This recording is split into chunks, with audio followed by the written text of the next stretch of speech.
what went before. Why is it that the word sovereign guarantees is traumatic for us? Even Charles Anderson was mentioning that right over guarantees. As you know, the essence of a PPP project is the proper allocation of risk and the significant transfer of risk from the government to the private sector in a way that will allocate the risk to the right party, to the party that can best manage and assume the risk. The PPP program of the government right now has its precedence from the IPP projects in the early 1990s, when the country pioneered the first BOT project in Asia in 1988 and the first BOT law in 1990. We used the template, the BOT template, to resolve the crippling power crisis when we were able to commission 4,200 megawatts of new private power capacity in a matter of 4 to 5 years. This is when the country was still trying to restore a democratic political framework. We're still trying to restructure our external debt to commercial creditors and make no easy access to international capital markets. So part of the trauma, I guess, goes back to the time when, under those circumstances, the government had to absorb, in order to attract investors, a considerable amount of market risks in the form of take-or-pay power purchase agreements. And in the case of this, let's say the MRT3, a guarantee on the return on MRT3 in dollar terms. Of course, these guarantees later morphed into stranded costs and stranded debt in the aftermath of the Asian financial crisis. To be fair, even at that time, the BOT program was already evolving towards less and less fiscally burdensome or onerous commitments on the part of the government.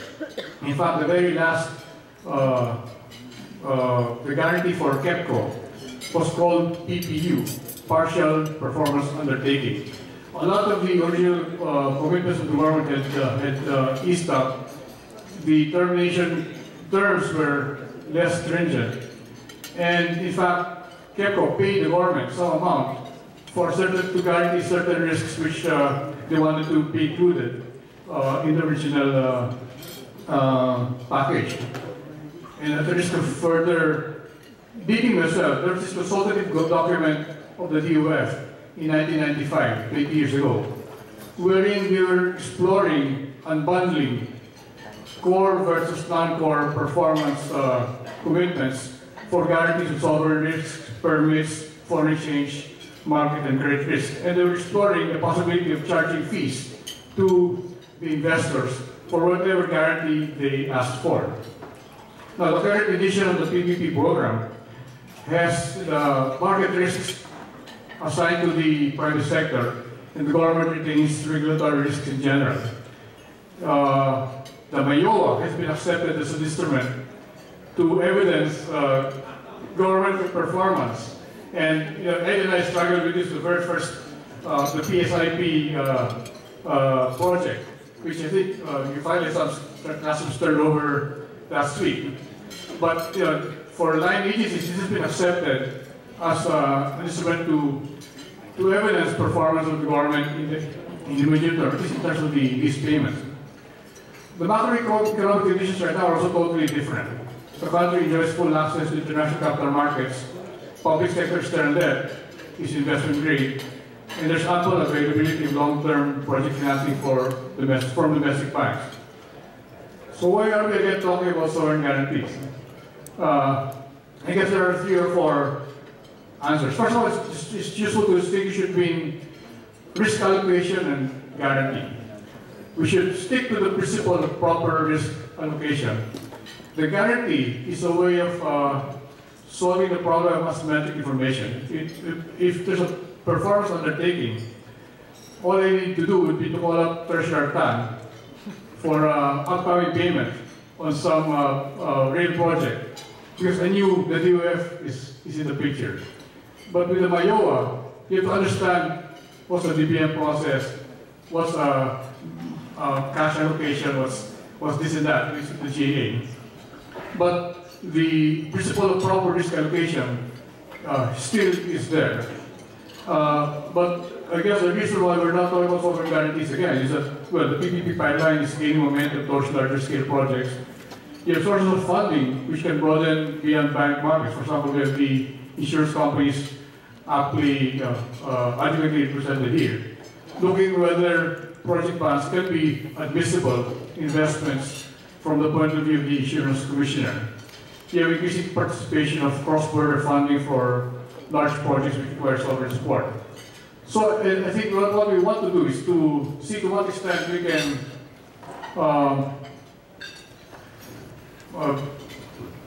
try to work on this mental block when it comes to sovereign guarantees. Maybe break it down into, it's not a monolithic, binary, all or nothing type of issue, but we have a distinguished panel here of experts, for example, Valery Tubbax, who is the head of Power and Infrastructure Advisory Investment Banking at Sumitomo, Mitsui Banking Corporation. We'll bring the international perspective of the permutations and combinations of sovereign guarantees, carrying forward the notion of unbundling, that the guarantee can be crafted and textured according to the requirements of the investors, the funders, the proponents, as well as the willingness of the government to provide guarantees. We are honored also by the President of Treasury of the Philippines, Mr. Roberto Tan, who arrived last night from Washington. He's still jet lagged, so he's going to be very alert in terms of answering any questions you want on the guarantees. But he'll speak to the government's policies with regard to granting guarantees in the current institutional and regulatory framework. Mr. Jose Gabino, Senior Vice President and Head of the Corporate Finance Group of the Development Bank of the Philippines, will speak on the value of sovereign guarantees in enhancing the terms and cost of financing. And finally, Mr. Buhok Ku, who shared some of his ideas earlier, Vice President for Operations of the Credit Guarantee Investment Facility, will talk about the CGIF program to guarantee local currency bonds. So if I can ask Mr. Valery Tubbax to start the discussion. Thank you very much. I'm obviously very happy and honored to be speaking on this particular subject, which I felt throughout the previous presentation. A number of questions naturally led, I think, to that topic of sovereign guarantees. I think a number of points and comments were raised on this particular topic. I'm also happy that you started actually the introduction by saying that sovereign guarantee, although it sounds very dramatic, is not necessarily a bad word. For perhaps two reasons. The first one is, first of all, it encompasses a wide variety of government support, I would say. And there's not a single one-size-fits-all type of support that we see, not only in Asia, but across the world, even in countries with high rating, and in countries where the PPP development program is actually very well advanced. And secondly, it's not necessarily a bad word because there is a market value attached to it. It's not just a wasted guarantee or liability, contingent liability. It could be a way to make a project bankable or a way to enhance the bankability and in return to increase the value for money of a PPP project. So I could perhaps start by somehow conceptualizing the different type of guarantees. If we were to take a very high-level broad view on what government support or guarantee means across the world, I think we could say that there are perhaps three types of guarantees, very conceptual. The first one is the one that I think obviously is very dramatic, and I would put it aside very quickly. It's what we call a financial guarantee, which is essentially unconditional, irrevocable. We usually see that in countries that are trying to accelerate the implementation of infrastructure projects, PPPs, but those countries don't necessarily have the institutional framework, regulatory framework that enable them to attract foreign investment, and therefore, one way to obviously attract them is to give a blanket guarantee. Now, obviously, that is not the case. That is probably not applicable at all to Philippines, a country which is obviously investment grade now, which has managed to develop a very robust PPP framework, PPP center, NEDA, the regulation that has been put in place. So I'll just put that aside. But obviously, there are countries that have provided this kind of guarantees, blanket guarantees. I'll take the example of Vietnam. Vietnam, for a certain period of time, and until very recently, was provided essentially Ministry of Finance guarantees, which were, or which could be called upon, regardless of the performance of the actual project. So obviously that is extremely onerous, and here again not applicable, I think, to a country obviously like the Philippines. There are possibly two other ways to obviously look at the guarantee. And we see this kind of guarantees not only in emerging markets, but also in developed markets with actually a very successful PPP program. One is essentially to allow investors to somehow mitigate some of the risks that they would simply be unable to take otherwise.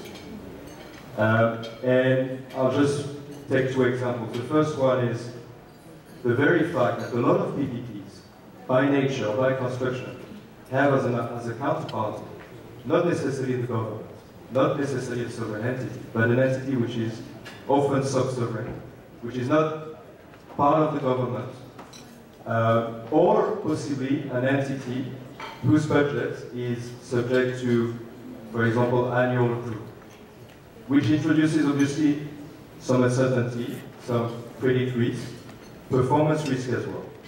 And it goes without saying, and it has been done several times already, that the fundamental principle is anyway to have a fair allocation of risk. And that obviously is an absolute prerequisite.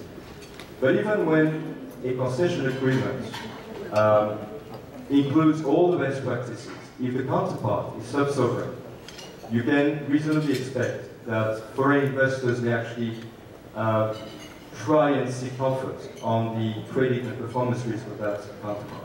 And here again, it's not necessarily just in emerging markets. This is also obviously in developed markets with very successful PPP program. One country, let's say in the region, that has tried to address that risk is obviously Indonesia.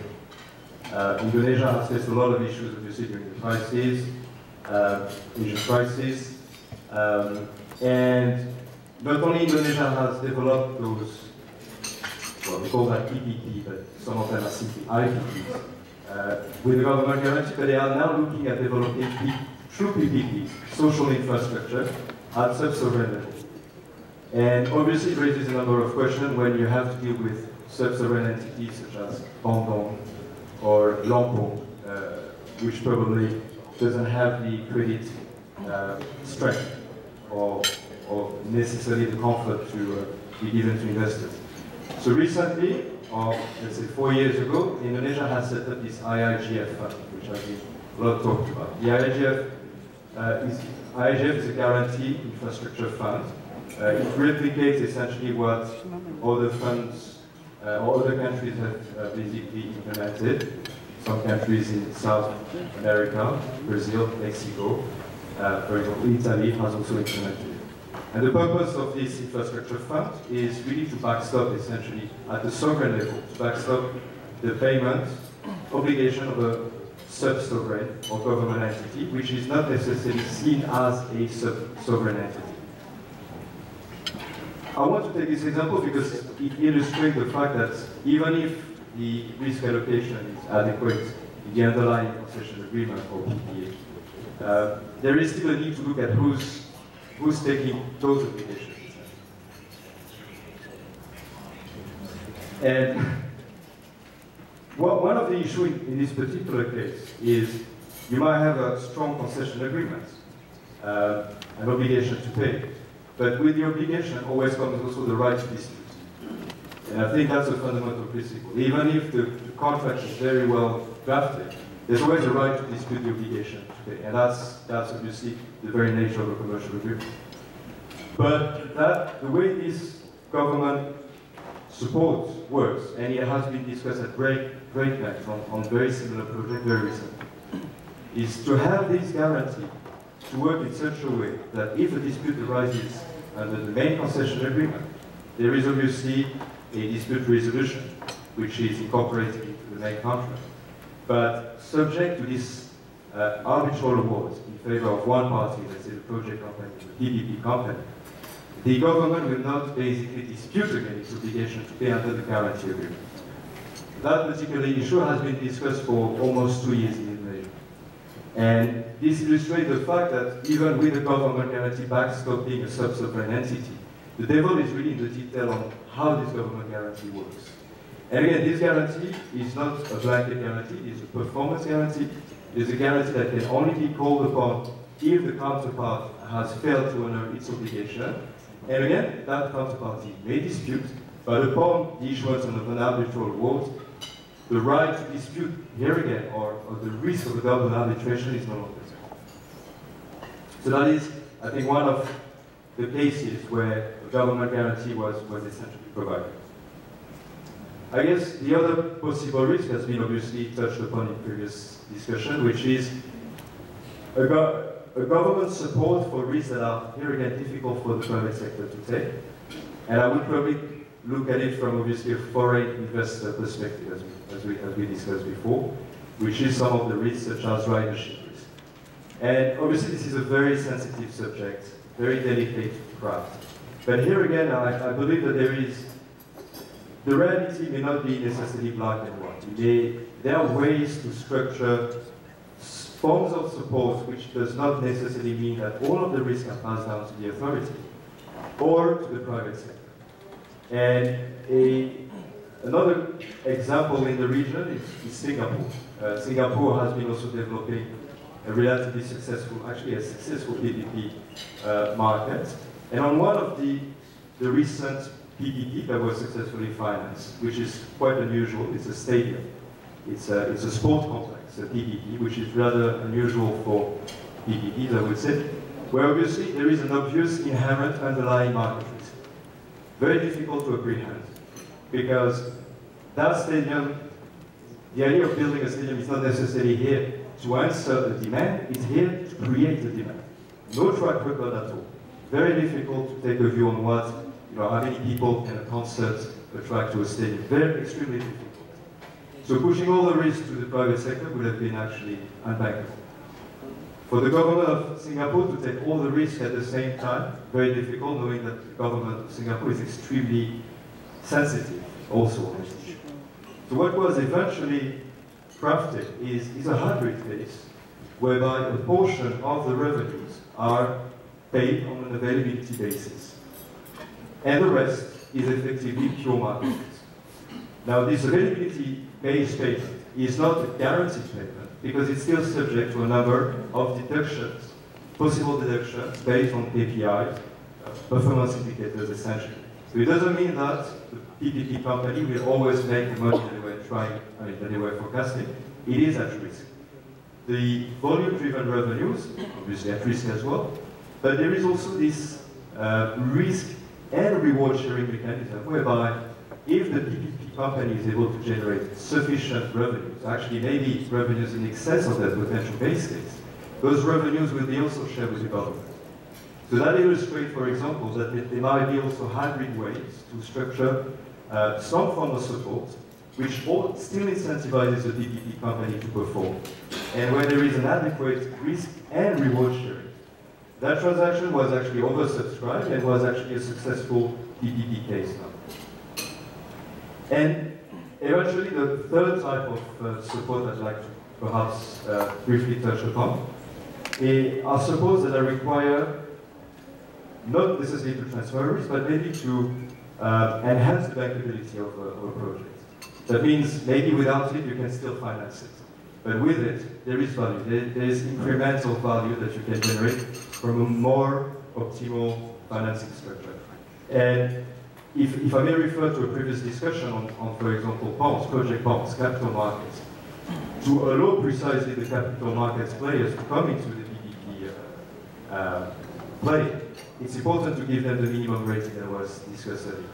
And obviously, even if the counterparty is a government entity, sovereign, there is inherently also operational risk, construction risk potentially. So usually the rating drops quite significantly from the, say, country rating, and you may end up effectively with sub-investment grade type of projects. So having some support from the government may also help basically making those project markets go to capital market investors, because it would provide an uplift to the credit of the project. And finally, Maybe a last example on how dynamic government support might be. Also government support that sometimes depends also on market conditions.